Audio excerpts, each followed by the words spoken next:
Hey everybody, welcome to In Focus Video. I'm Joseph Roybal here in Denver, Colorado with my friend and co-host Adam Goldberg. Hey Adam, how you doing, man?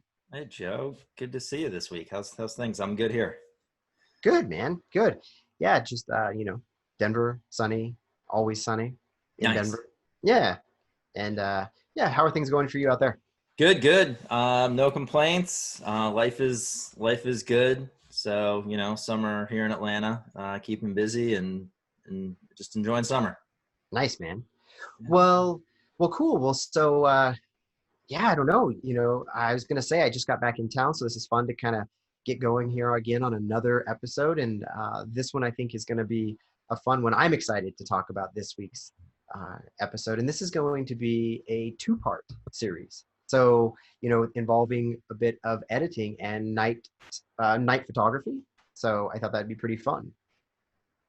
Yeah, I think that's something that folks always want to do and kind of see these amazing images from beautiful landscapes with, mountains or ocean with the Milky Way and stuff, Right. looking all pretty and stuff. So I think this is a good episode for our audience to kind of have you talk through your process, how you go about, Yeah. prepping for the image, capturing it, and then doing some of those edits. Exactly. So that's going to be in this, part one is going to be talking about a little bit, the basics and the background of night sky photography and how I go about, setting these up. And then we'll look at some of these images and then, kind of select and mask. And then we will work on the actual editing portion of it later on. But yeah, definitely. I think, and then also too, because we just had the Comet Neowise come through, and I think a lot of people got out and photographed that, myself included. So I think this is just going to be a really relevant topic to help people move forward with their night photography because it is so challenging. Yeah, absolutely. And I think Sony's just announced a new Astro camera. Is that right? They did the A7S III. Yeah, just pre-orders available now. I saw Hunt's Photo sent out a link for that. I got the other day. It's what, $3,500 for the body, which actually isn't that terrible if you're into night work and video work, especially. Yeah, and Canon has a R camera as well, RA for Astro. So I think it's interesting that two of the leading camera companies in kind of the mirrorless market Yeah, have made that jump to a real specialty Astro camera. But I yeah, think the nice thing is that you don't need one to get a really good shot. Certainly, if like I said, if that's your focus, those yep, cameras are, at least in the Canon, they're available, and Sony, it's gonna be available here soon. right. um, those options are available to you. But again, the other option is to just use the camera that you have. And I think, Joe, you're going to show that with the camera Right. you have, even if it's not dedicated to astrophotography, you can still get some pretty sweet stuff. Exactly. And that's the thing. It's like, I mean, nobody really has a dedicated Astro camera. It's so hard to have dedicated cameras unless you've got the coin in the pocket to have those specifics. Otherwise, I have not won the lottery recently, so no, I don't have camera specific for each I for know. each individual discipline. Right, exactly. And so that's the same with me, and what I look for is I just try to look at utilizing the gear that I have, the camera, the best camera is the camera you have with you. Um, and so, with this, me and these images here, this image that we're going to work on, or I'm going to show today, was captured on the D600 Nikon, which is pretty old. And, in today's terms, it's a dinosaur. But shooting properly, you can still achieve really great results. And so this image, or these images, they were captured on a Nikon D600, and then their older 17 to 35 millimeter f2.8. And that's the big pretty important factor, I would say. Though, like, if you don't have a specific camera, having that more 2.8 aperture is pretty important. I mean, you can get away with the f4 and increase your ISO, but like I said in our previous episode last week, night settings of ISO 1600 or 2500, 3200, that's really kind of where you want to stay. There's Starry Night Stacker that a lot of guys and gals are using today to composite multiple shots taken at really high ISO, and the software averages out. But if you're going for one shot, foreground and sky, this is today's topic on how to do that with the camera you have. Cool. I like it. So you're going to take us into Lightroom here first, right? I will. So, generally, yeah, exactly. So I'm going to go into Lightroom and then we'll look at these images here and, I'll discuss a little bit more of the camera settings, while we're looking at them, because I think it'll be more relevant then, and then Photoshop, and we'll kind of crack this out. Awesome. Cool. Let's do it. Cool. All right, man, let's do it. Cool. All right. So here are the two photographs that, I want to work on in this editing session. So when I take a photograph, a night sky image, I am going more along the lines of, I am not trying to light paint. I'm not trying to take a flashlight and illuminate the foreground. I'm wanting to go with a grand landscape blending in the sky. So I have found this really amazing formation. This is Shiprock in New Mexico. And I was in this position for a full day. I had utilized Photo Pills, the app on the iPhone and Android you can get in the App Store, the Google Play Store. And I was able to utilize the augmented reality for the night sky. And I knew exactly where the Milky Way was going to align at a certain time of the day. So with that, I found my composition at, like, say, noon in the afternoon, 12 p.m. And then I sat there and read a book, and I waited until twilight, or the blue hour, if you will. So this image on the left is photographed at base ISO of 100, just an f10, quick shutter speed, focused at infinity, because the way I photographed this, all I needed was one photograph for Shiprock and made sure it was sharp. And then I waited and waited and waited, and I took multiple shots to get this photograph of the Milky Way on the right, to get it to where I really wanted it to be. And that was at, I think it was only about 10:30 p.m. So I wanted it coming straight up off the right-hand side of Shiprock, just to create a really dramatic and compelling image. And then this is the final edit. And so this will be what we'll be working towards.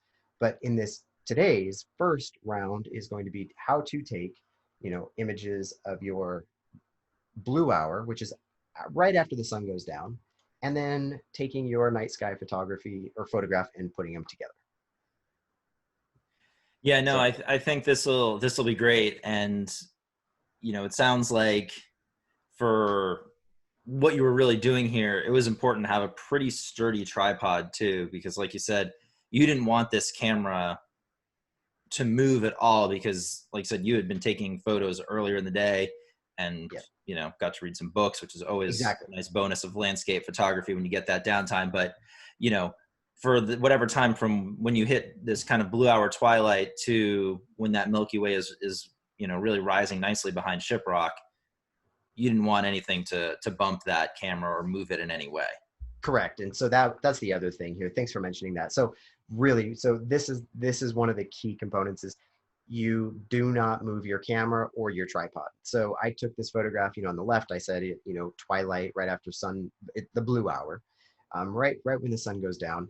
And then the image on the right, I left my camera in position. That was it, completely untouched. And then I just changed my settings to then go from f10 to f2.8.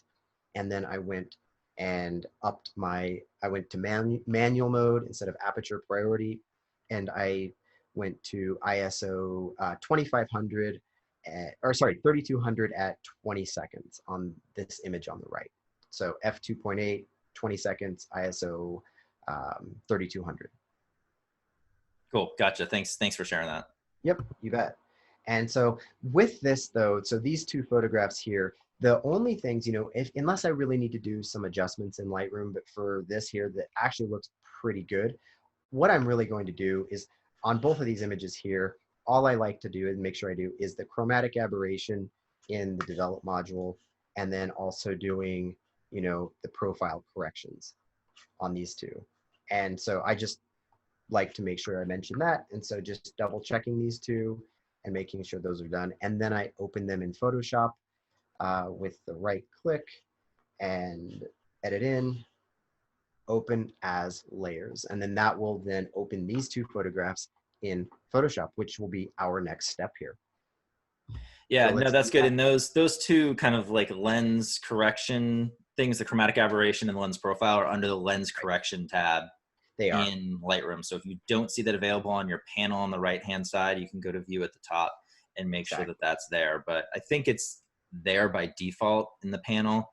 So It you might just should. need to scroll down a little bit to that lens correction tab on the right hand side panel. It should be, and it is down here and is towards the bottom in this main editing panel here on the right-hand side, and it is lens corrections. And so as you can see here, I'm scrolling. This is your general overall adjustments panel. You know, you have your curves, and as you just keep coming down, then you've got your lens corrections right there. Cool. Well, Cool. thanks for that. Yeah. So you already have these images ready in Photoshop, I right? do. I do. I have taken and I have opened them. And what I wanted to do was leave them in the exact order as Photoshop opens these in, because I wanted to then show why it's important to rearrange your layers, or for me anyway. And so I wanted to show the layer alignment and arrangement and everything there. All right, cool. So Cool. hopping into Photoshop. Let's hop into Photoshop, man. Let's do All it. right, awesome. Okay. Perfect. Okay, so here we've opened the our two files in Photoshop. And as you can see over here in the right hand panel, this is going to be your layers panel. And Photoshop just sets these up with, in chronological order. And so this here is showing my brighter layer, or the foreground layer, as I'm going to call this for the peak, at the top. I like to have my brighter layer below the dark layer, or the sky layer. So I'm just going to go ahead and click and drag these into the order I like.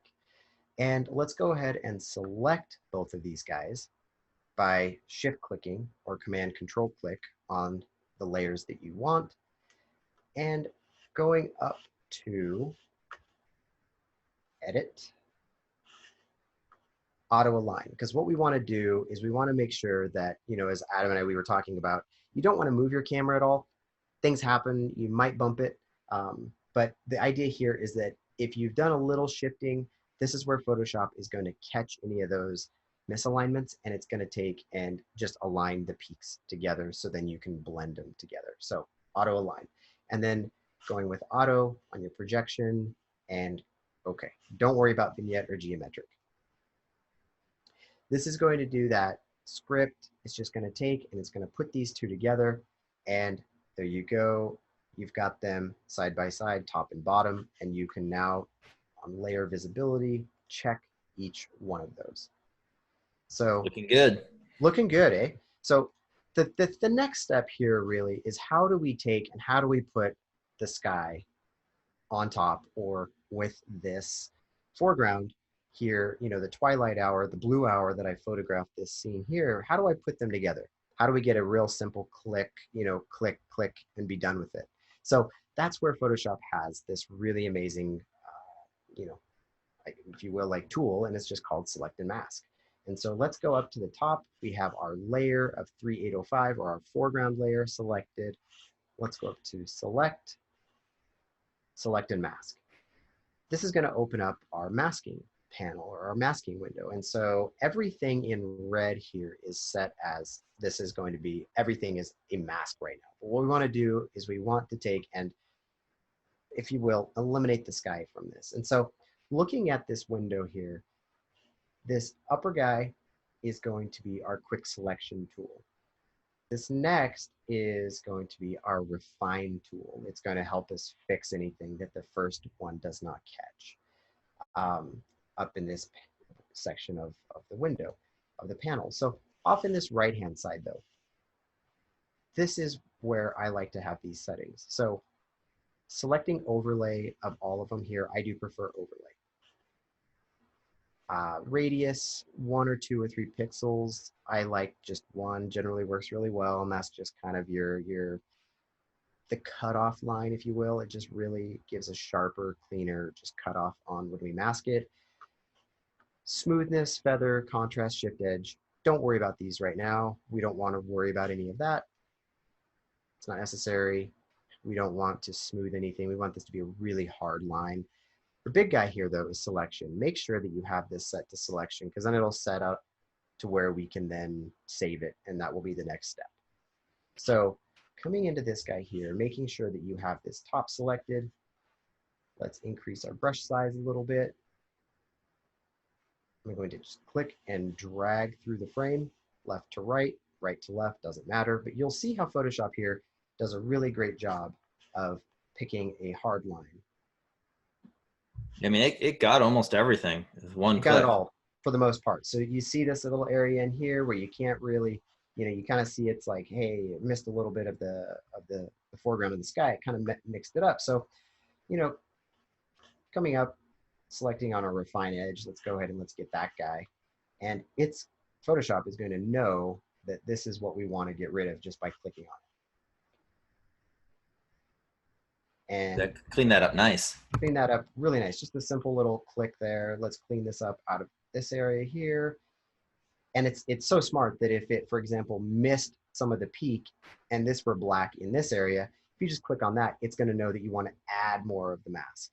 And it's so smart to know that if you're in the sky and you want to get rid of it, you click in the sky and get rid of the sky. It's really, really pretty incredible. So we're just cleaning this up a little bit,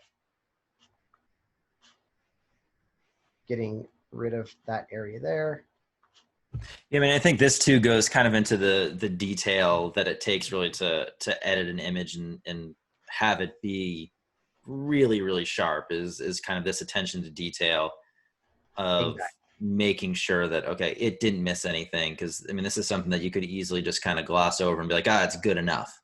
It's good enough. And right. And when you're doing these edits like this, and depending on the level at which you want to have your image output and your editing and like the level of the edit that you want to have, this is where just coming in here and cleaning this up, and now looking at this, I would say that this is really good. I'm going to go ahead and, just kind of give it once over, and I'm going to go ahead and just okay and get this out, get this here. Now you've got it. Marching ants. You can see it going around the upper border, the two sides, and along the peaks there on the horizon line. So we've got that. That's perfect. So what we need to do is we just need to save this selection. And that is back up in the select, save selection, and we just want to call this sky. That's it. We've got that saved.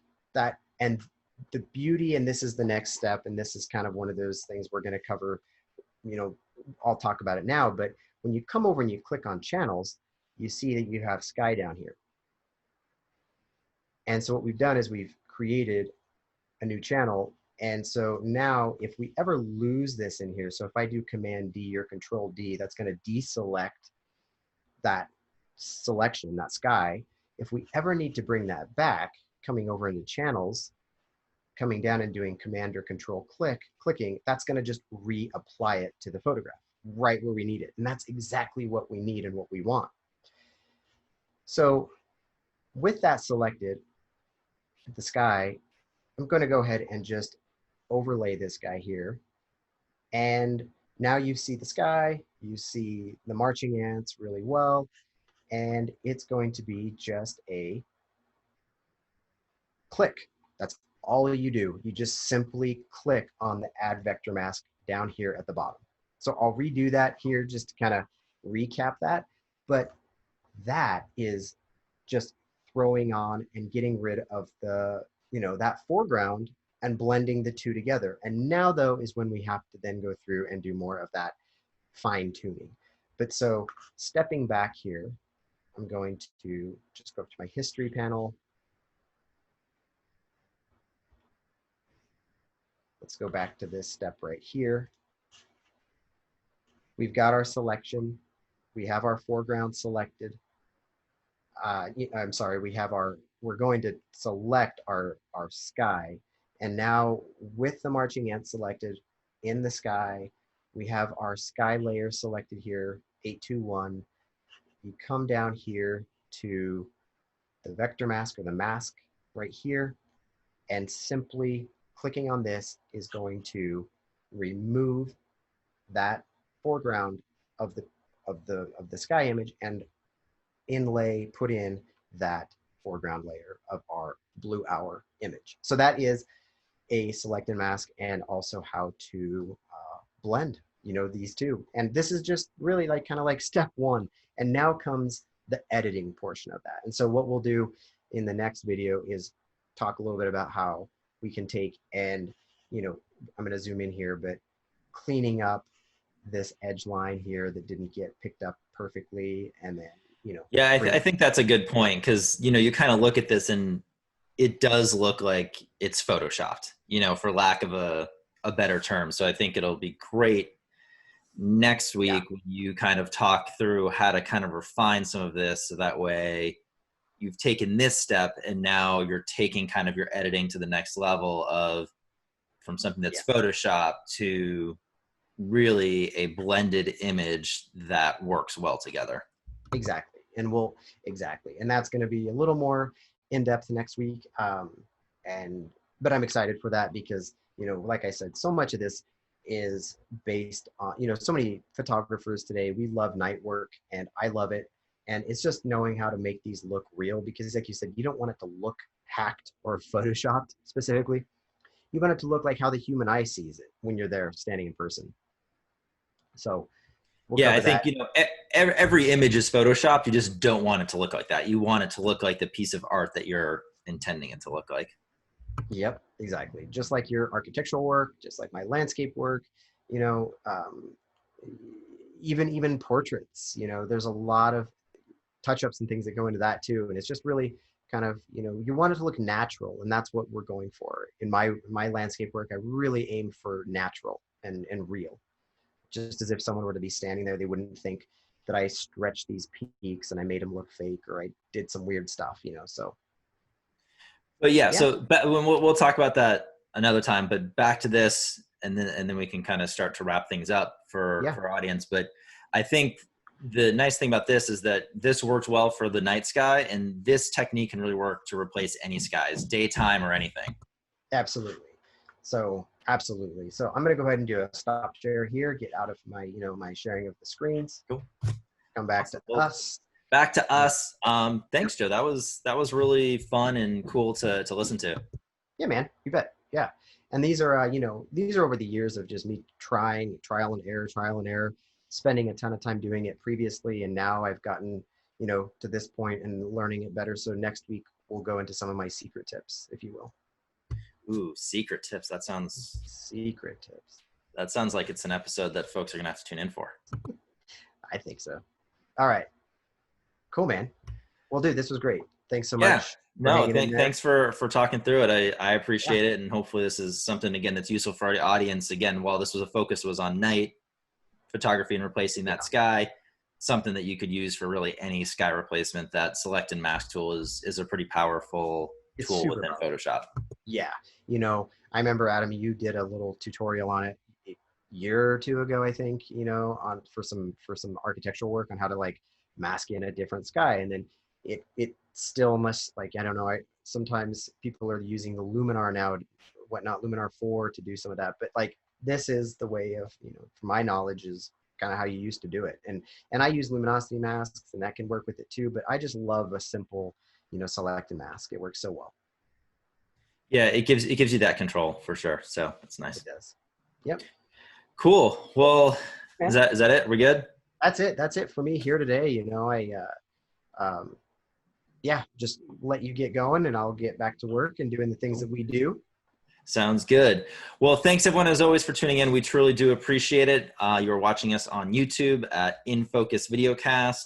You can also find us on iTunes, Spotify, and all of your favorite podcast locations if you want to take us on the go at In Focus Videocast. And please do email us as well to infocusvideocast@gmail.com. We want to hear your feedback, topics, questions. We want this to be as useful as possible for everyone tuning in. So if there's topics you want us to hit on, or some editing tip or trick, something that you want us to go into, please do reach out and let us know. And we're happy to share our knowledge. Totally. And that's what we love about this video cast and what we're doing here is that, it's not scripted. It's just, it's just, we're here, we're doing it right now. So if and we're not following, much of a recipe, if you will. So if there are topics that you like Adam said, we could cover, let us know. Cool. Well, awesome, man. Thanks, Joe. Appreciate you doing the deep dive for everyone today. Yeah, And man. I enjoy catching up with you. It's always fun seeing Yeah. you. Since travel is still at a standstill, thank you, COVID-19. And yeah, we'll do this again next week. I know. Yeah, dude. Awesome. Thanks, Evan, for tuning in. Yep. Thanks, everyone. See you next time. Bye.